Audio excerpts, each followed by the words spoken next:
Boa noite, Brasil. Boa noite, Além Brasil. 21 horas 7 minutos, horário de Brasília. Nosso programa ABP TV, aqui no seu canal da Psiquiatria, está no ar. Hoje falando sobre um tema interessantíssimo, Síndrome de Down. E nós vamos apresentar um pequeno VT desse tema. Põe no ar. A síndrome de Down é uma doença genética causada por um cromossomo extra no par 21. Pesquisas mostram que a síndrome não é rara. Entre 700 nascimentos, um desses bebês nasce com síndrome de Down. Pessoas que sofrem dessa doença acabam por também padecer de algumas doenças cognitivas e traços faciais. As pessoas com síndrome de Down podem sofrer com dificuldades de aprendizagem no desenvolvimento físico e intelectual, hipotonia, diminuição do tônus muscular responsável pela língua protusa, dificuldades motoras, atraso na articulação da fala, entre outras coisas. Cerca de 50% das crianças com síndrome de Down apresentam problemas cardíacos, algumas vezes graves, necessitando de cirurgia nos primeiros anos de vida. Essas características facilitam o estigma social e, infelizmente, podem gerar preconceito. Hoje em dia, já é possível diagnosticar a síndrome de Down através do exame de cariótipo. Eu quero liberdade, eu quero é ser feliz. Quero casar, ter filhos, quero poder trabalhar. O tema é ou não é interessante? E quem vai participar conosco deste programa é direto do interior de São Paulo, Dr. César Moraes, e direto do Rio de Janeiro, Dr. Fábio Barbirato. E você também pode participar desse programa através do Linha Direta. É só mostrar como. Põe no ar. Para participar é muito fácil, basta acessar o portal da ABP, www.abp.org.br. Na página de exibição do programa, encontre o formulário do Linha Direta. Nele você coloca seu nome, a mensagem e não se esqueça de informar o seu e-mail. Participe dos debates ao vivo da ABP TV. E as participações já começaram. Eu falei que o tema era interessante. Foi só nós colocarmos esse primeiro VT. Muitas perguntas chegando aqui para a gente. Eu vou chamar a nossa primeira participação do Dr. César de Moraes, direto do interior de São Paulo. Boa noite, doutor César. Boa noite. É um prazer estar aqui com o senhor e mais uma vez agradeço em nome de toda a diretoria da ABP, lembrando que é uma participação voluntária. Eu vou lhe fazer a primeira pergunta. O que é síndrome de Down, doutor? Síndrome de Down é uma síndrome fenotípica, onde você tem uma série de características físicas e também de ordem cognitiva que é decorrente de um cromossomo 21 a mais no cariótipo dessa criança, o que a gente conhece como trissomia do cromossomo 21. Ok, muito obrigado, doutor. Agora nós vamos até o Rio de Janeiro falar com o doutor Fábio Barbirato. Tudo bom, doutor Fábio? Boa noite. Tudo bem, boa noite a você, boa noite a seus ouvintes, boa noite a César. Mais uma vez agradecemos a sua participação, lembrando mais uma vez também que a participação do Dr. Fábio Barbirato também é uma participação voluntária, o qual muito nos honra, e em nome da diretoria da ABP agradeço essa participação, Dr. Fábio. E a pergunta que chegou é como é feito o diagnóstico da síndrome de Down ainda na gravidez? Eu vou falar uma coisa muito clara para vocês. Na verdade, esse é um tema extremamente interessante, mas é um tema que não é psiquiátrico, é um tema muito mais da genética, né? Então, se você por acaso tem essa desconfiança, isso pode ser observado. César, eu queria que você ficasse à vontade para interceder quando você achasse, mas você pode observar isso durante os exames pré-natais. Nos exames pré-natais você pode observar que existe possibilidade da trissomia, da síndrome de Down, e aí você fazer uma avaliação específica com cariótipo, procurando geneticista, alguém especializado, para avaliar se aquilo é ou não a síndrome de Down. Lembrando a vocês que a gente tem uma série de síndromes genéticas que acompanham com alterações cromossomiais, e a síndrome de Down é uma delas apenas. Então está atento a isso, e quem faz esse diagnóstico é o geneticista, não é o pediatra, não é o psiquiatra, não é o neuropediatra. Nós vamos pegar o segundo caminho depois do diagnóstico, que está acompanhando, da mesma forma que o cardiologista, muitas das vezes, como foi bem colocado, vai acompanhar caso a criança tenha alguma patologia cardiológica, como é muito comum, mas quem vai fazer esse diagnóstico é o geneticista, e que muitas das vezes você pode procurar geneticista precocemente, dependendo da idade da mãe, dependendo do histórico familiar, para ver se existe possibilidade ou não, e ele pode estar acompanhando e orientando os familiares para poder ver o que pode ser feito para, de alguma maneira, dar melhor acolhimento a essa criança quando vem a nascer. Obrigado, doutor Fábio. Nós vamos de novo à conexão com o doutor César para responder aqui a Daiane Oliveira. Ela pergunta se a maioria das crianças com síndrome de Down nascem de mulheres mais velhas. Olha, as mulheres mais velhas têm um risco maior de ter a síndrome de Down. Provavelmente por questões ligadas ao próprio envelhecimento do óvulo e a dano ao óvulo por questões também de ordem ambiental. Pra você ter uma ideia, se a mulher engravidar por volta de 20 anos, a chance do indivíduo ter a chance dessa mulher ter uma criança com síndrome de Down é por volta de 0,7%. Por volta dos 40 anos, essa probabilidade já aumenta para quase 1%, e aos 45 anos para mais de 3%. Então, à medida que a mulher vai envelhecendo, o risco aumenta. E aí, voltando um pouco à questão anterior, que é a questão de diagnóstico precoce, em particular de diagnóstico intraútero, é fundamental a realização de pré-natal, porque o ultrassom morfológico te dá já algumas características, e a partir da 12ª semana, a questão do estudo de translucência nucal pode indicar a questão da síndrome, e aí você tem a possibilidade de fazer análise do líquido amniótico e por amniocentese dar o diagnóstico ainda intraútero, o que é bastante importante para a família e para que você possa fazer o início de um tratamento precoce. Mas o Fábio tem razão que o diagnóstico genético, evidentemente, é fundamental. Ok, vamos então à conexão com o Dr. Fábio. Dr. Fábio, responda por gentileza a Nádia. Ela pergunta se uma criança Down pode ser alfabetizada e que idade seria o ideal para isso. Eu acho que isso é uma coisa muito interessante, porque da mesma forma que dentro do autismo você vai ter uma série dentro do espectro do autismo, você vai ter desde aquele menino que tem um comprometimento muito grave, até aquele menino que consegue entrar dentro de uma faculdade, consegue ter funcionamento bastante adequado, o Down também. Só que o Down tem um prejuízo cognitivo um pouco maior do que aquelas crianças com autismo de altas habilidades. Dificilmente você vê uma criança com Down com uma capacidade cognitiva médio superior, normalmente aparecem com médio inferior, mas são crianças que, quando são tratadas de forma bem precoce, elas podem ser estimuladas e podem conseguir, de alguma maneira, conseguir entrar no mercado de trabalho, na verdade, conseguir ter autonomia, porque eu acho que todo pai quer isso do filho, que o filho tenha autonomia. Então, se eu conseguir que o meu filho tenha autonomia, trabalhando, seja no que ele for, no que ele goste, e aquilo dê uma rentabilidade para ele ter uma vida, para ele ter uma qualidade de vida e fique feliz, isso é muito importante. E a gente tem visto cada vez mais no Brasil as pessoas dando muito estímulo, né, crianças portadoras de síndrome de Down, né, desde novelas ou até, enfim, filmes, em programas, dentro das empresas.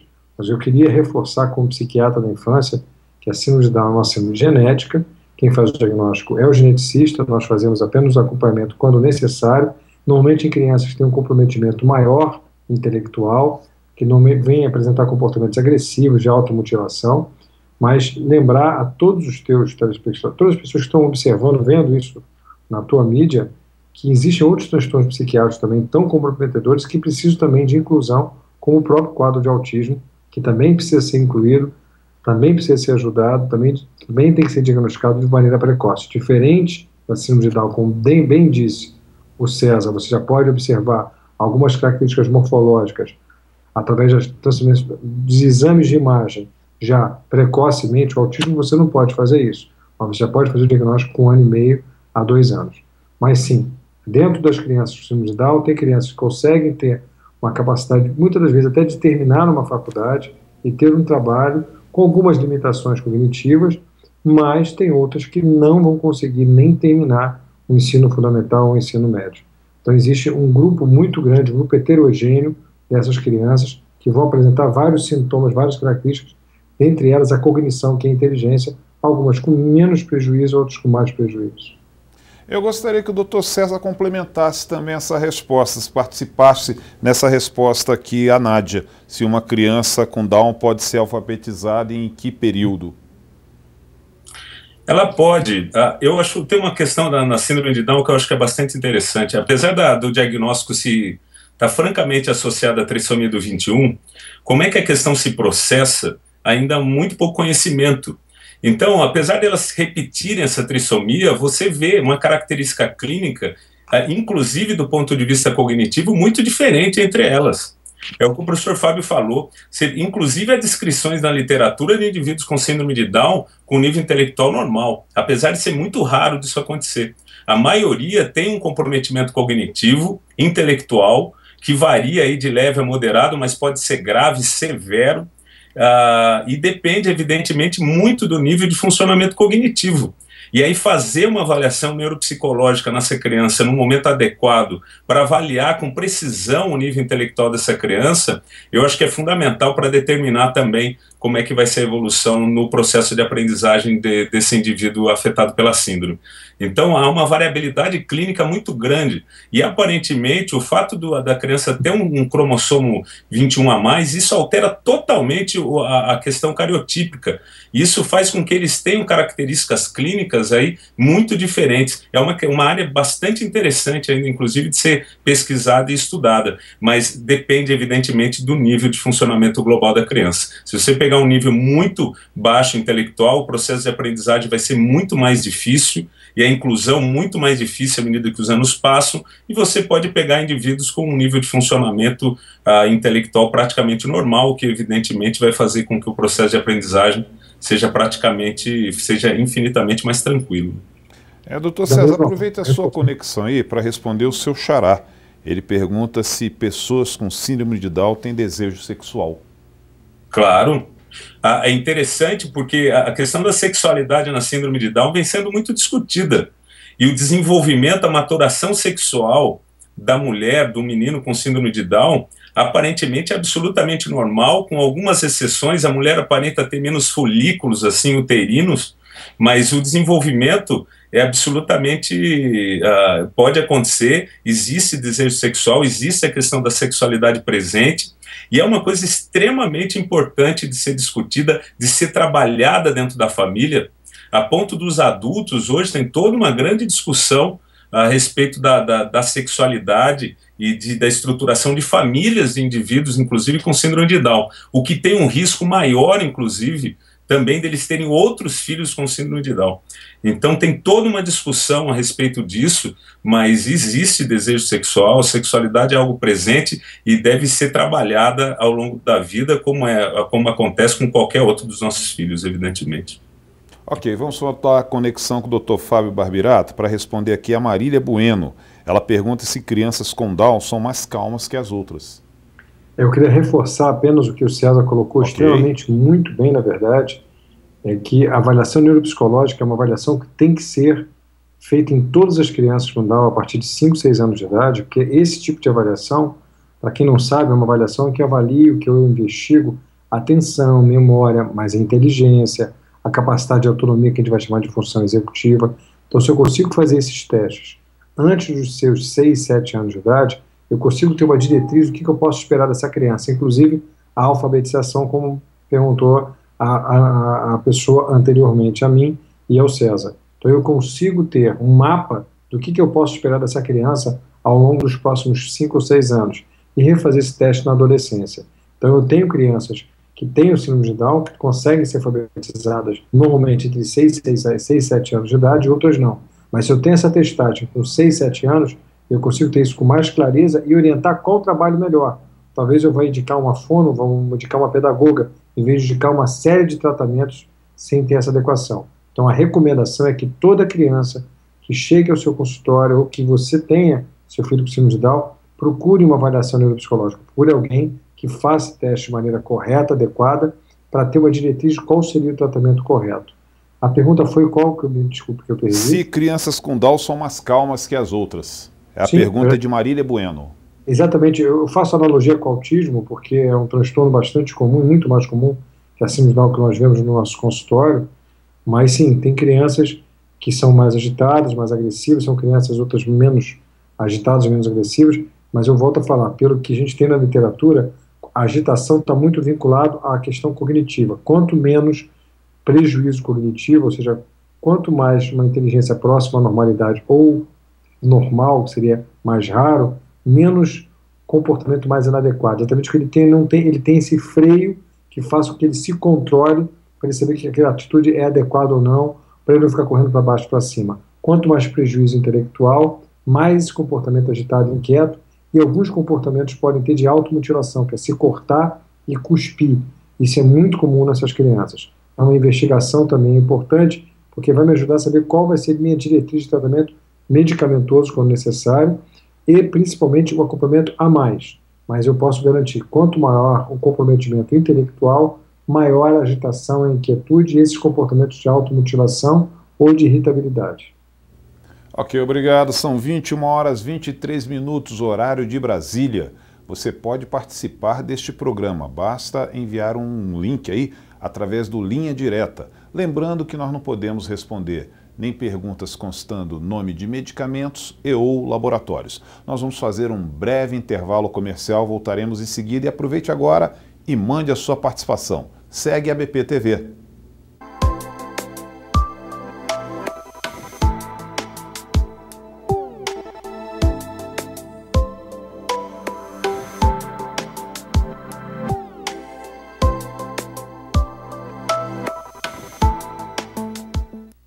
O Programa de Educação Continuada, o PEC, é um sistema de ensino em formato de videoaulas ministradas por grandes nomes da psiquiatria, com temas diversos e que abrangem as várias áreas de atuação da psiquiatria. O conteúdo é selecionado e aprovado pela Associação Brasileira de Psiquiatria, a ABP. Todo associado KIT pode assistir às aulas em qualquer computador do mundo e a qualquer hora. Associe-se à ABP e aproveite esta e outras oportunidades.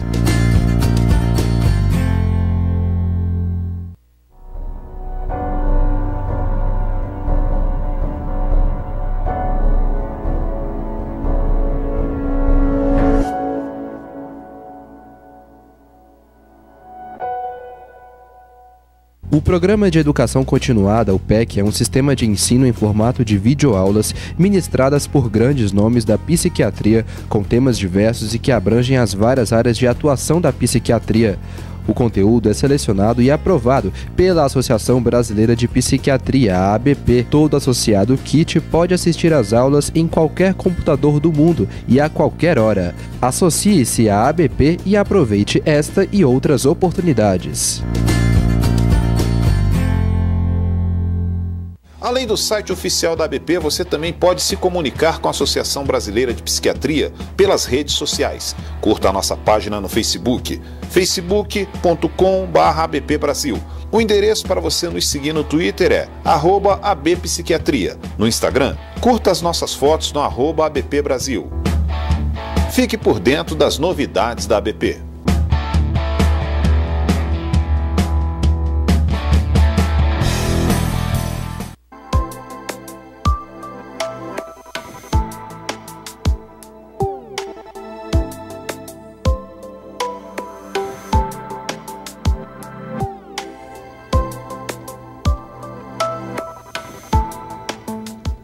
Uma horas 25 minutos, horário de Brasília. O nosso programa hoje realmente está com muita participação. Tema Síndrome de Down. Nossos participantes, direto do interior de São Paulo, Dr. César de Moraes, e direto do Rio de Janeiro, Dr. Fábio Barbirato. Eu chamo agora o Dr. César de Moraes para responder a Neuza Paiva. Ela pergunta como é o desenvolvimento da criança com Down. Olha, Neiva, ele é muito variável, na realidade, porque depende fundamentalmente do nível de desenvolvimento intelectual que essa criança tem.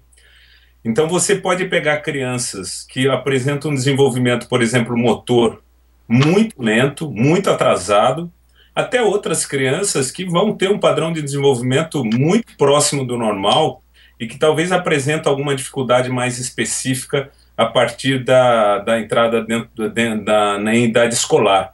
Então, o desenvolvimento é absolutamente variável e depende muito do nível de funcionamento intelectual que essa criança vai ter. E é isso que a gente tem que estar atento, a questões ligadas à marcha, a desenvolvimento da linguagem, a desenvolvimento de habilidades sociais, a desenvolvimento de habilidades atencionais, e dentro do próprio processo de aprendizagem que essa criança tem. Mas o desenvolvimento é absolutamente variável, desde do ponto de vista cognitivo e mesmo do ponto de vista motor. Vamos agora à conexão com o Dr. Fábio Barbirato. Dr. Fábio, para responder aqui a Sofia Mendes, ela pergunta: homens e mulheres com a síndrome podem ter filhos? Acredito que sim, mas a grande questão que o César estava colocando é que a chance deles poderem ter filhos com Down é muito grande, né? Então, acho que esse aconselhamento é extremamente importante. Mas eu acho que deveria voltar a um outro assunto, que mais do que ter filhos é a questão sexual. Pouco se fala sobre os transtornos mentais na infância e adolescência, ou transtornos genéticos, síndromes genéticas, que as crianças se tornam adultos e com isso com desejos. Então você vai ter autista com desejo sexual, autista com interesse sexual, e você vai ter também crianças e adolescentes que vão entrar na adolescência, vão entrar na idade adulta com desejos sexuais, e pouco se fala sobre isso. Então ter uma orientação a esses pais sobre o risco em relação a esses jovens, porque esses jovens, como bem disse o César, eles têm algumas dificuldades cognitivas, que falta esse freio para eles saberem o que é correto, o que é errado, o que é adequado, o que não é adequado. Então, alguns deles podem se apresentar de alguma maneira com um comportamento hipersexualizado, e aí vai se pensar em várias situações, na verdade, eles não têm esse freio para ter o comportamento adequado. Então, orientar esses pais, o que eles podem fazer quando entrar na adolescência, começarem a ter esse interesse, como lidar com isso. A orientação aos pais, aos tutores, aos responsáveis, é muito importante quando eles entram nesse período de adolescência, que vai aflorar o desejo sexual, e de alguma forma poder mostrar, né, o que pode ser feito para evitar certas questões, né, até inadequadas, até de algum abuso que esse jovem possa vir a sofrer, porque é muito comum que os jovens sejam muito ingênuos pela deficiência cognitiva que eles têm, por essa questão intelectual, e ele acaba se expondo. Então, mais do que pensar em relação à gravidez, é pensar nessa questão da sexualidade, o que eu posso fazer, o que eles podem fazer, como trabalhar isso, como tirar o estigma que eles têm desejo, eles podem ter uma relação sexual, mas como eles podem se proteger também de alguma forma. Eu acho que eu gostaria de César também pudesse ter uma opinião sobre isso. Eu concordo plenamente. Há um risco maior. Existem vários relatos na literatura de casamentos entre filhos a partir de indivíduos com síndrome de Down. O risco da síndrome é maior se os dois forem portadores da síndrome. Quase a metade dessa prole provavelmente vai ter síndrome de Down. 25% vai ter 4 cromossomos 21, que praticamente é algo inviável, e outros 25 vão ser normais. Se for o portador de síndrome de Down com o indivíduo normal, por volta de 50% de risco, onde alguns estudos mostram que o risco talvez de ter indivíduos sem a síndrome é um pouco maior do que tendo a síndrome. Então, agora tem algumas outras diferenças. Por exemplo, você pode ter indivíduos com síndrome de Down que é decorrente de translocação. Isso aparentemente o risco também é por volta de 50% de ter um filho com a síndrome de Down. E tem um outro grupo ainda que eles são mosaicos. Eles têm uma parte das células que tem a trissomia do 21 e outra parte que não tem a trissomia do 21. Esse grupo provavelmente tem um risco menor de ter filhos portadores também da síndrome de Down.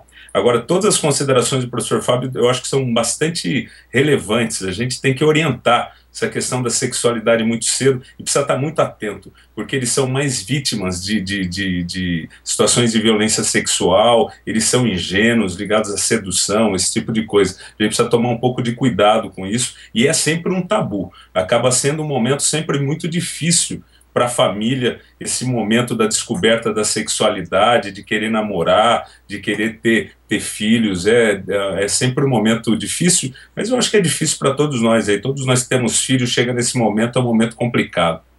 Doutor César, dentro dessa pergunta, dentro desse tema da sexualidade, eu vou fazer uma pergunta que chegou aqui do Ronaldo Wilson, que também eu gostaria da participação dos dois.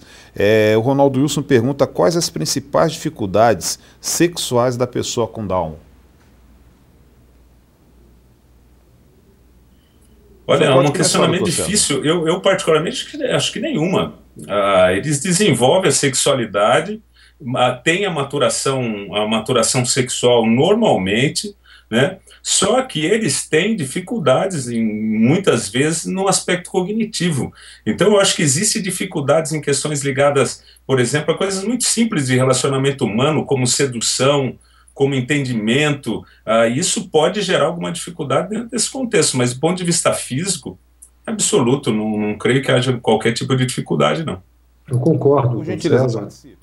E eu acho que a questão maior aí em relação é muito mais o preconceito dos pais de conversarem.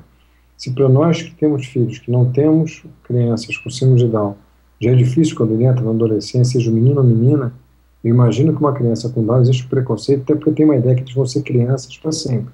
E eles não. Eles vão ter interesse quando entram na adolescência, vão ter desejo, e o pai ou a mãe que forem os responsáveis têm que estar atento assim, tem que conversar sobre isso, tem que colocar os prejuízos, dependendo de como eles se colocarem, até porque eles vão ter desejo, e como eu falei anteriormente, como eles não têm essa área do cérebro, que é a área aqui embaixo da testa, que a gente chama de córtex frontal, totalmente desenvolvida de forma adequada, eles não têm esse freio moral, entre aspas. Ou seja, eles fazem as coisas sem a maldade. Da mesma forma que eles são ingênuos para serem seduzidos, eles são ingênuos para fazerem as coisas que derem interesse. Um exemplo de um paciente meu, que os amiguinhos na escola mandavam ele apertar o seio das meninas.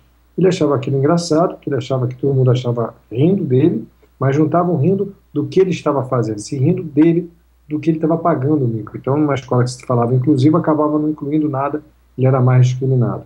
Então, tá atento, os pais têm que estar atentos, têm que estar observando isso, para evitar que realmente o menino se exponha ou a menina se exponha a uma situação inadequada. Agora, na questão física, concordo plenamente com o professor César, não acredito que haja nenhum comprometimento, nenhum prejuízo maior. Volto a reforçar, os pais não têm que ter preconceito, têm que conversar, e talvez até menos preconceito do que pais de crianças que não têm Down, porque os seus filhos com Down são mais ingênuos e com isso estão mais dispostos ou predispostos a situações inadequadas. Ok, vamos agora à conexão do Dr. César. O Manuel Neto, ele quer saber o que fazer quando a criança for agressiva. Olha, são muitas as causas da agressividade. Eu acho que a gente tem que identificar qual é a causa principal. O professor Fábio havia comentado uma coisa antes que eu acho que é bastante interessante. A agressividade varia de acordo com o nível intelectual. Quanto menor o nível intelectual, maior o risco de agressividade.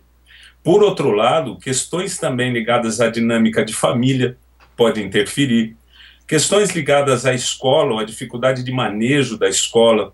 A criança que pode estar sofrendo alguma forma de bullying do ponto de vista social, e até outras patologias de ordem psiquiátrica, o que é uma coisa muito comum também nesses indivíduos. Não é incomum o indivíduo ter problemas de humor, ter oscilações de humor, ter alterações de padrão de sono. Tudo isso contribui para a questão da agressividade. Então, identificar as possíveis causas é fundamental para que a gente tenha uma abordagem adequada dessa agressividade dessas crianças. Ok. Doutor Fábio, a pergunta que chegou aqui, um portador da trissomia 21 pode ser portador de outra síndrome? Como diz o César, na verdade eles podem ter comorbidades. Não acredito que tenha, aí eu não sou geneticista, me desculpas, eu não vou falar, talvez não saiba falar tão bem, o César talvez possa me ajudar nisso. Agora, a comorbidade com transtorno psiquiátrico, posso falar que sim. Eu tenho paciente com Down, com depressão, eu tenho paciente com Down com transtorno de ansiedade, eu tenho pacientes com Down com uma questão de um comportamento mais tímido, mais envergonhado, talvez pela própria questão, parece um quadro de fobia social. Agora, dificilmente eu vejo uma criança com Down com autismo, ele pode ter comportamentos de uma criança com autismo, mas ele não preencheria os critérios, até porque o Down poderia ser o causador sobre isso. Isso é uma discussão que aí cada pensador, cada estudioso talvez tenha a sua ideia. Dentro dos critérios, se não me engano, tanto do DSM-5 quanto do CID-10, não dá para poder fechar o diagnóstico da comorbidade entre autismo e síndrome de Down, se não me engano, o César pode me corrigir se eu estiver enganado. Agora, é muito comum na psiquiatria você observar crianças com Down e com ansiedade e com depressão, principalmente por essa questão de exclusão. São crianças que são, às vezes, impostas para estarem em escolas normais, e essas crianças, muitas das vezes, não sabem lidar com certas situações sociais, acabam sendo excluídas, vão ter um comportamento agressivo, e aí vão pensar, eu vou dar uma medicação porque vai melhorar. Não, às vezes algumas mudanças comportamentais, algumas mudanças estruturais, seja de casa ou seja dentro da escola, a própria mudança da escola pode favorecer essa criança mudando o comportamento dela, e ela melhorando essa agressividade, não precisando mais da medicação. Então, eu recomendo que, antes de pensar em medicação, tente ver como é que funciona o ambiente onde ela está convivendo e quais são os gatilhos dessa agressividade. Então, a comorbidade com agressão, com sintomas agressivos ou com depressão, com ansiedade, que pode levar à agressão, pode ser um causador sobre isso que pode ser minimizado tentando acolher essa criança de alguma forma mais adequada.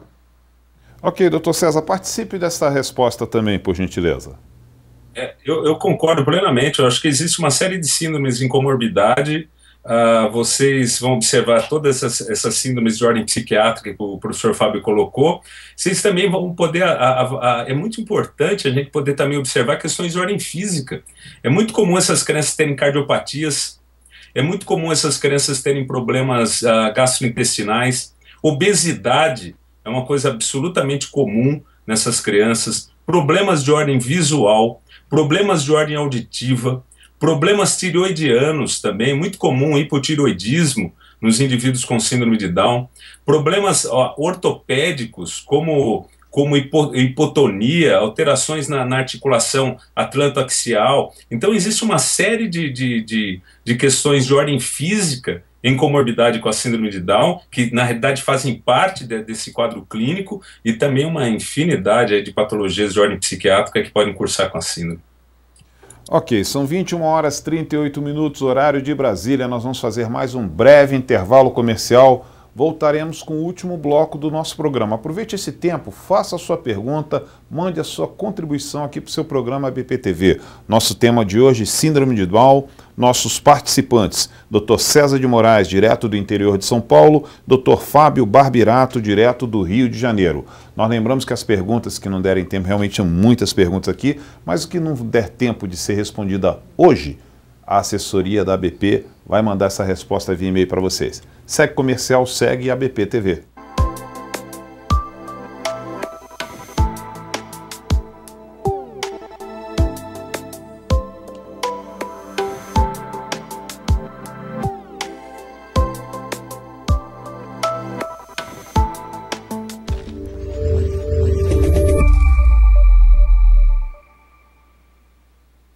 Além do site oficial da ABP, você também pode se comunicar com a Associação Brasileira de Psiquiatria pelas redes sociais. Curta a nossa página no Facebook, facebook.com/abpbrasil. O endereço para você nos seguir no Twitter é @abpsiquiatria. No Instagram, curta as nossas fotos no @abpbrasil. Fique por dentro das novidades da ABP.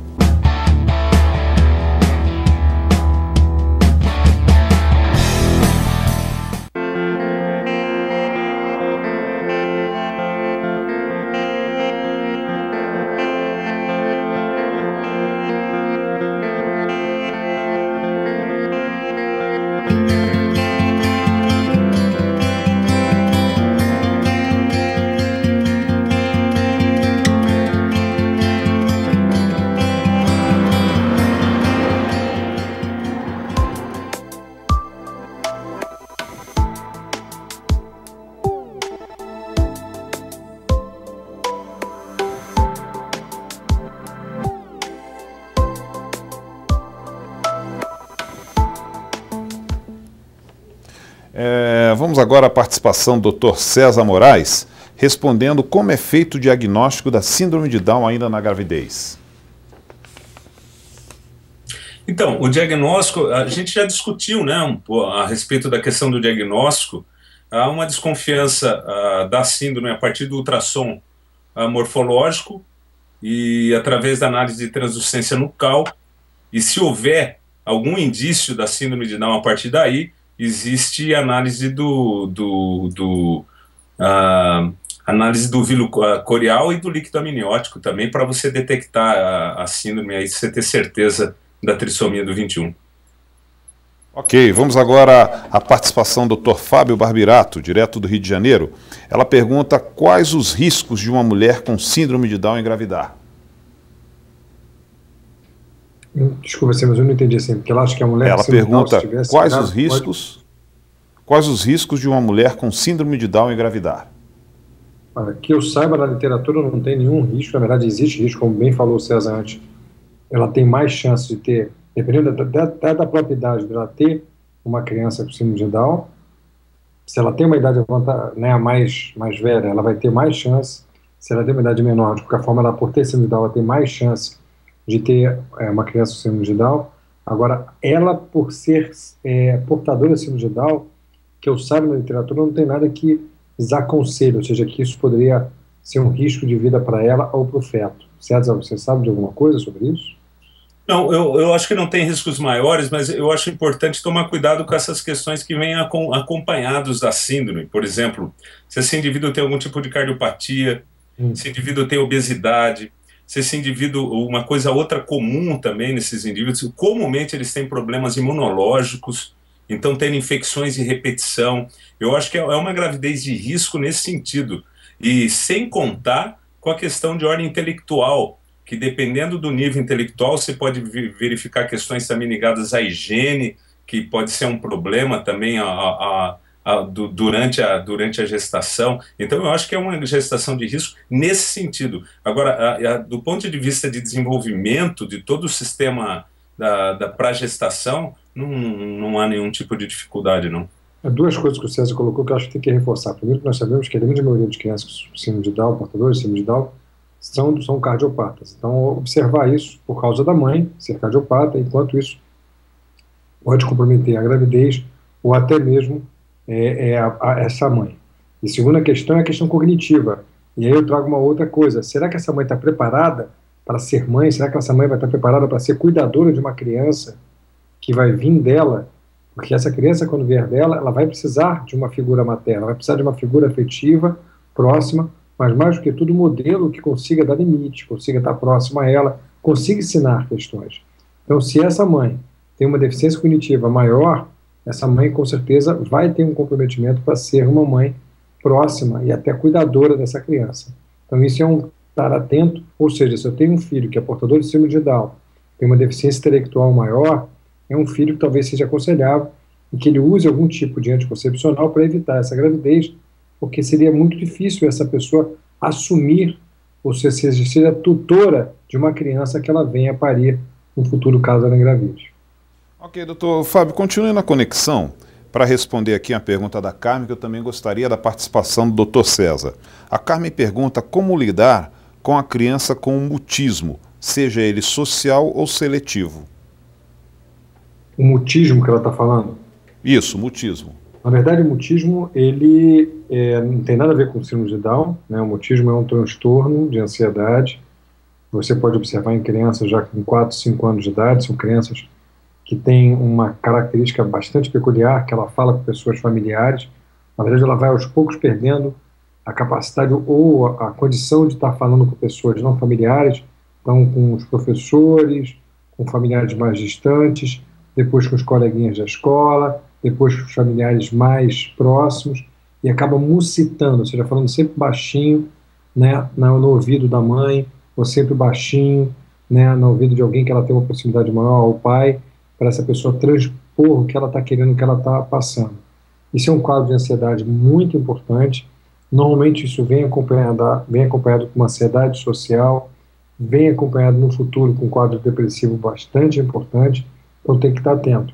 Existe também uma outra característica, são crianças com mutismo seletivo diagnosticadas, na verdade, são crianças que têm a síndrome de Asperger ou o espectro do autismo, e uma das características é ela poder falar só em certas situações.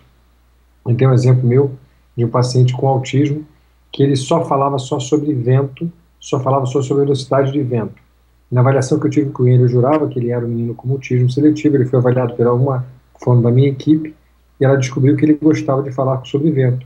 E com o vento ela começou a conversar, começou a descobrir, ele mostrou como é que ele sabia que o balanço das árvores era a velocidade do vento, se o vento estava X, Y, Z, e ele começou a falar. Então, na verdade, ele tinha um mutismo seletivo, sim, diferente daquele primeiro quadro que eu falei anteriormente, mas o dele era uma inflexibilidade, ele só falaria daquilo que ele gosta, se fosse outra coisa ele não falaria. Então, o mutismo seletivo pode ser um sintoma de vários transtornos, tem que estar atento a isso, para saber qual é a indicação terapêutica, que no primeiro caso normalmente é uma terapia comportamental, em alguns casos mais graves é uma medicação para diminuir a ansiedade, e no outro caso, muito mais um treinamento de habilidade social para ele ficar menos inflexível. Doutor César, participe, por gentileza.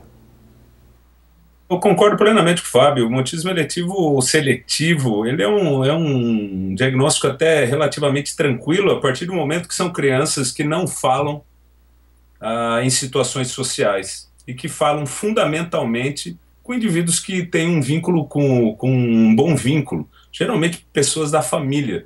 E o diagnóstico é relativamente simples a partir do momento que você, por exemplo, peça uma gravação para a família, uma filmagem para a família, você vê que a criança fala normalmente, fala absolutamente de tudo, só que socialmente isso não acontece.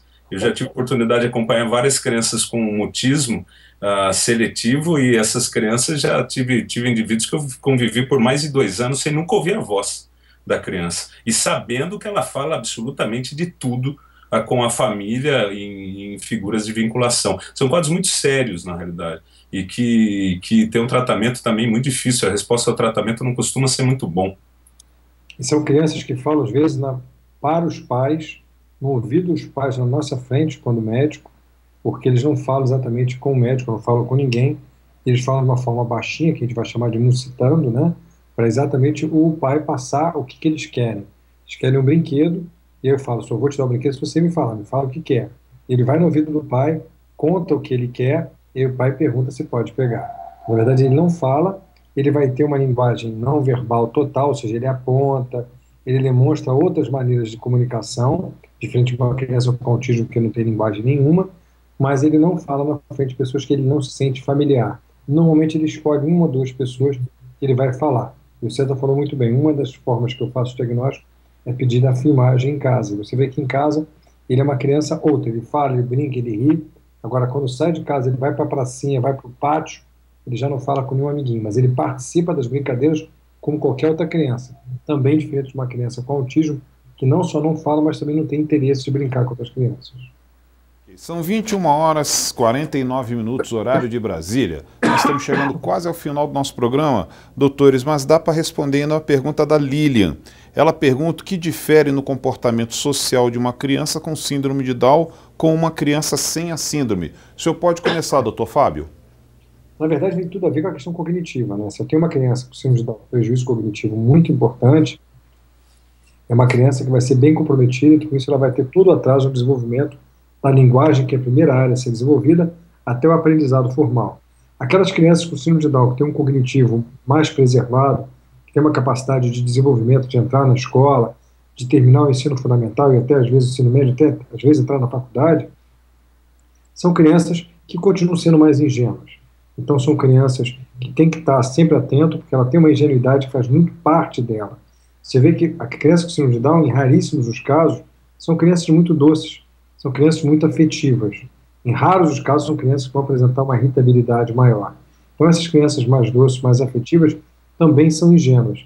Então, está atento a essa ingenuidade pode estar expondo a situações muito inadequadas no convívio com outros meninos, outras meninas. Doutor César, complete.